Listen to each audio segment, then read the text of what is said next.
Hi everyone, and welcome to the video on the 7th key fundamental skill set. Now this is a very important skill set to learn how to do. So in this video, I'm going to show you examples of how it's done right, examples of how it's done wrong, and you're going to notice for yourself that if you keep doing things incorrectly, you're going to struggle and your dog just won't learn, all right? First of all, what is the 7th key fundamental? It's called proper leash pressure, timing, and techniques. So what does this mean? Proper leash pressure, meaning how little or how much are you applying? Timing, when are you applying that little or that lot of leash pressure? And techniques, how are you doing it? How are you applying the pressure and then releasing the pressure, okay? I wrote here that it's the last key fundamental, but it's also the most important one, and it's what ties all the other key fundamentals together, okay? Also, remember, we're focusing on the 7th key fundamental in this video, but all 7 key fundamentals work in combination. Very important to know, they all work in combination. We gotta do them all properly and correctly to get the absolute best result. So let's have a look at these examples that I'll be showing you in this video one at a time. Number 1 is direction of pressure.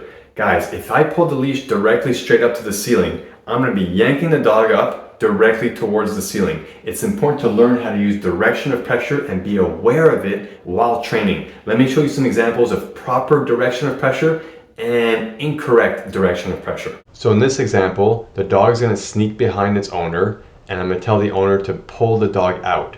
But instead of pulling the dog out, she's gonna pull the dog up. So if you watch her elbow and her hand is going up her body towards her shoulders. And by doing so, she's pulling the dog straight up from the ground towards the ceiling. And look at all that leash pressure around the dog's neck. Here's an example of an owner that has constant leash pressure in the direction of the ceiling. He's pulling his dog straight up continuously for no reason, okay? So there's no reason to be applying pressure in those moments, okay? For example, swinging your dog around you when you're training, this is bad leash pressure, but also bad direction of pressure. There's no need to be applying directional pressure for the dog to be going around you and swinging the dog around. So you're gonna notice that the dog shakes his head a lot. And that's because he's feeling continuous leash pressure around his neck and his throat. He's gonna be like, what is this? Get this pressure off me. Why do I always feel something around my neck? Now have a look at the difference when I did it. Look at the body positioning. First of all, I have my hand in front of the dog's face, okay? Look at my hand. It's low to the ground in front of the dog's face. In case I have to give him directional pressure back towards the crate, I'm gonna be pulling him directly towards the crate, not towards the ceiling. Number 2 is the most important. It's when the dog reaches the end of the leash, or what I also refer to as when the dog hits the end of the bubble. I want you to think of the end of the leash as also the end of a bubble that's around you. So the way we use leash pressure when the dog reaches the end of the leash or hits the end of the bubble is very simple. We let the dog forge out ahead, we extend our hand out forward, and when they hit the end of the leash, we apply what I call a pop release on the leash by popping the leash and releasing the pressure, like this. Hunter, let's go, pop. Hunter, let's go, pop.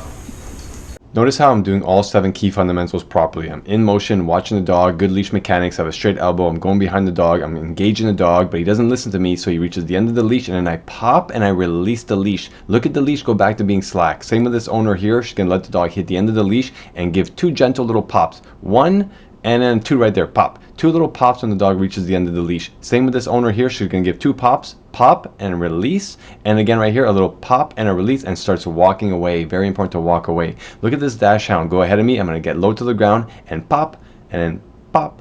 I kind of just stop them like they hit a wall. You don't yank the dog, you just let the dog hit like this wall. So as they forge out ahead of you, let them hit the end of the leash and then pop. You kind of just stop them by giving a pop release on the leash, and then you walk the other way. Very important. Sometimes we're going to be working with dogs who are out of control and reactive and are going to really lunge away from you. So notice how I'm staying in motion here. I'm walking, I'm not restricting the dog, and here the dog's going to lunge out ahead of me, hit the end of the leash, and I pull and I release. I pull and I release, and I pull and I release, and I'm walking the other way. Notice how I'm walking the other way, and the leash goes back to being slack, okay? And this dog's gonna lunge out ahead of me. Notice how I'm already walking. I let the dog hit the end of the leash. I pull and I release. I pull and I release, okay? That's how it's done, and then I walk away. Now let's have a look at common mistakes I see owners make when they're learning about this. Elbow down, and come back, tug right now. Tug, and walk away. Tug. Oh, easy. So, okay, so like when I say tug, I should see this go like this. Okay. So, okay, like a small little tug on the leash, on the collar, okay? Okay. So when she strays out in front of you and hits the bubble, you stop, go back, tug, and then start walking, okay? Like right there, like look, go back, tug. Okay. Okay, so all you're doing is bending your elbow and keeping it like this. Yeah. Keep your hands straight out like this. Okay. And back up, back up, back up. Now watch. Back up, now watch. Pop, pop. Okay. Towards you and then away. One thing that you're never doing is this. Pop, release. So like I want to see your hand go like this. So owners initially are not used to giving a pop release on the leash, okay? So here this dog's gonna go ahead of her. I'm gonna tell her, go back and pop the leash. And look what she does with her wrist. Just watch her wrist. She's gonna kind of just twist it and bring it towards her thigh. She's not gonna give a pop towards her and then a release back towards the dog to release the tension, okay? Another common mistake that owners will make is that they won't let the dog hit the end of the leash, all right? So whether you have a pulling dog who pulls all the time or a reactive dog, like in this case here, you gotta let the dog hit the end of the leash, okay? That's where they feel the leash pressure. We don't want the dog feeling leash pressure when he's literally glued to you and right next to you. Leash pressure should be applied when he or she reaches the end of the leash. So this owner is gonna make the same kind of mistake. She's gonna restrict her dog from moving forward with a really short leash and apply leash pressure when the dog is right next to her, okay? So the dog starts to go ahead of her and she's already applying leash pressure with a really short leash and the dog is right next to her. Look, the dog can touch her leg and the dog's feeling all that leash pressure. That's not where we want the dog to feel leash pressure. We want them to hit the end of the leash and the end of the bubble, and that's where they feel leash pressure. Very important to note, okay? I'll show you one more example of how to use leash pressure when the dog reaches the end of the leash, okay? When the dog reaches the end of the leash or the end of the bubble, right there, pop release on the leash and pop release on the leash, and then I start walking the other way. It's really important that you start walking the other way. All 7 key fundamentals have to be used in combination here. Look how far my hand is extended away from my body. That way I keep a slack leash, and then the dog hits the end of the leash, pop release, and I start walking the other way. And look at my hand. Look how far away it is from my waist. Therefore, I keep a slack leash. I'm watching the dog. I have a straight elbow. I'm turning behind the dog. I apply leash pressure when he's at the furthest point away from me. That's how you properly introduce leash pressure when the dog reaches the end of the leash or the end of the bubble, okay? And you stay moving, you stay moving, you stay walking, you stay walking. You got to do things properly so that the dog can learn quickly and see exactly where the boundaries are around you by you creating a bubble around you and applying leash pressure when he or she reaches that bubble. Number 3 is when dogs lay down and don't want to move. I'm going to show you exactly what you want to do with proper leash pressure, timing, and techniques to get this to stop. So if you have a dog that lays down all the time or lays down on your walks and refuses to walk, simply keep walking, look at your dog, encourage them verbally, and every time you pull the leash, pop and release the collar, pop and release the collar like you're about to see here. Start nice and slow, nice and gently, and have your dog understand that you're not going to wait for them and they'll catch on immediately. Let's go. Let's go. Let's go. Let's go. Let's go. Good girl. Let's go. Let's go. Good girl. Let's go. Good girl. Come on. Hey June, ready? Let's go. Let's go. Let's go. I can't wait for her anymore. Pop, pop, pop. So watch how like I tug the leash and then like I release it. So like I don't drag her around and I definitely don't stop. Sometimes I kind of stop, but I'm always kind of going. I'm always in motion. So right here, let's go. Let's go. Let's go. Good girl. Let's go. Let's go. Let's go. Let's go. Let's go. Maggie, let's go, let's go, let's go, let's go. Pop, pop, pop, pop. Let's go, let's go, let's go, let's go, let's go. Come on, let's go. On the turn, yeah, go, go, go, go, go, go, go, go.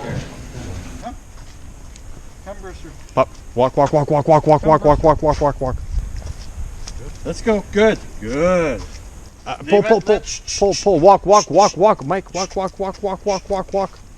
So if you have a dog that lays down all the time on your walks and interrupts your walks, just do what I've been showing you with these little examples. Start walking, tug the leash and say, let's go, and they'll quickly learn exactly what's expected out on the walks and they'll stop immediately. Number 4 is when dogs go behind you. So here's how we get a dog to stop going behind us. We have to use all 7 key fundamentals. Notice how I'm staying in motion. Notice how I'm watching the dog. And when I see the dog go behind me, I'm going to apply the proper kind of leash pressure with direction of pressure out of my legs. I want to pull the dog out of my legs. I want to discourage him from trying to go all the way to the other side. But I'm always watching him. And as soon as I apply a bit of pressure, I'm going to go, nope, right? And when I apply pressure, and then I release the pressure. And notice how I'm still looking at the dog and walking perfectly straight. And here I'm going to pull and then release the pressure. I want to nudge the dog out of my legs. I want to nudge him out. Notice in these examples that I pop and I release the pressure.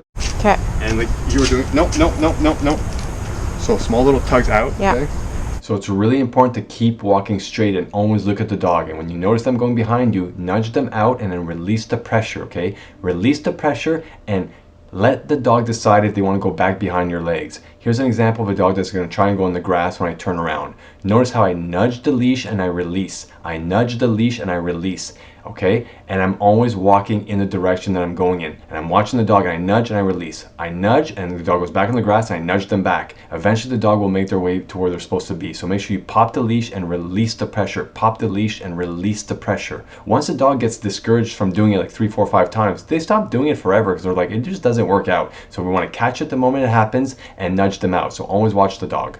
And lastly, number 5, when dogs cut you off. So if I'm walking the dog on this side and he or she decides to just start cutting me off in front of my legs with the intention to cut me off and go this side, it's really important to know what to do with proper leash pressure and timing and techniques to discourage this.